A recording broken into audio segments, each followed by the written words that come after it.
নমস্কার বন্ধুরা, চলে এসেছি নতুন একটা ভিডিও নিয়ে। তো তোমরা দেখছো আমার চ্যানেল আসসালাম সবরাজ, আর আমি তোমাদের সঙ্গে আছি রাজ।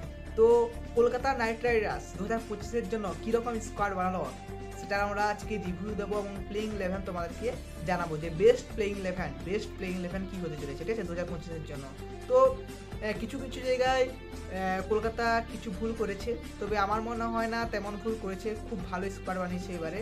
তো আমরা স্কোয়াডটা প্রথমে দেখে নিই। প্রথমে রয়েছে উইকেট কিপার হিসেবে কুইন্টন ডিকক, রয়েছে রহমান্না গুরবাজ আবার চলে এসেছে আমাদের টিমে। তো তারপরে আছে একটা ইন্ডিয়ান উইকেট কিপার, ঠিক আছে, আমি নামটা এই মুহূর্তে মনে পড়ছে, আমি পরে বলে দিচ্ছি। তো ব্যাটার্স হিসেবে রয়েছে আজিঙ্ক্য রাহানে, ঠিক আছে, রয়েছে মনীষ পান্ডে, ঠিক আছে, রয়েছে অঙ্কিত রঘুবংশী আমাদের চলে এসেছে আবার টিমে, ঠিক আছে।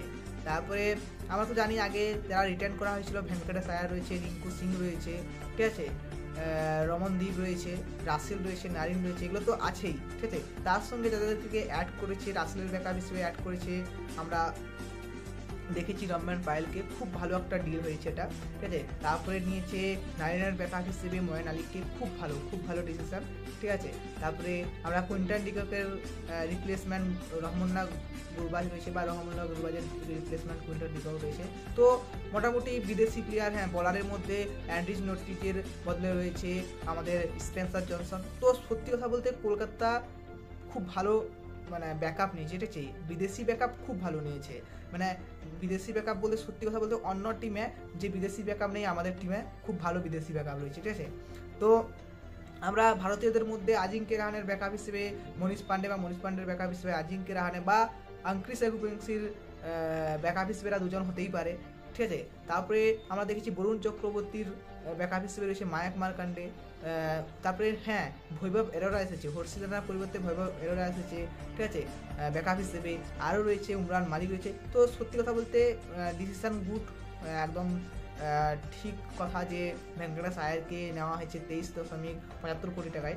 তো কিছু করার নেই, হয়তো ম্যানেজমেন্ট ভেবেছে যে আমরা বড় নামের পিছনে দৌড়াতে পারবো না, ভেঙ্কটেশ আয়ারকেই ফিরিয়ে আনা যাক। তবে হ্যাঁ, আমার সত্যি কথা বলতে যে নীতিশ রানা ফিল্ড শট এগুলো আসেনি, খুব দুঃখের কথা।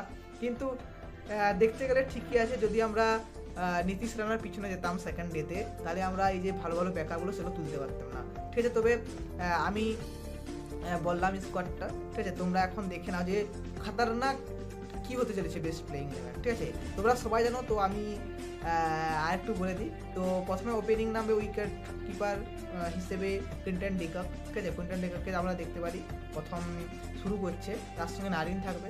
3 নম্বরে নামবে অঙ্কিত রঘুবংশী, 4-এ থাকবে ভেঙ্কটেশ আয়ার, 5-এ থাকবে রিঙ্কু সিং, 6-এ থাকবে রাসেল, 7-এ থাকবে রমনদীপ। এই 7 পর্যন্ত ব্যাটিং লাইন আপ ঠিক আছে।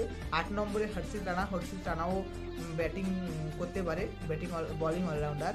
তারপর হর্ষিত রানা 8-এ, 9-এ হচ্ছে বৈভব এরোরা, 10-এ রয়েছে বরুণ চক্রবর্তী, 11-এ রয়েছে অ্যান্ড্রিজ নর্টিজি বা স্পেন্সার জনসনের মধ্যে যে কোনো একজন খেলবে, হয়তো অ্যান্ড্রিজ নর্টিজিকে নিয়ে শুরু করবে, ঠিক আছে। তো এই হচ্ছে বেস্ট প্লেইং 11 এবং বেস্ট 12 যদি আমি দিতে পারি।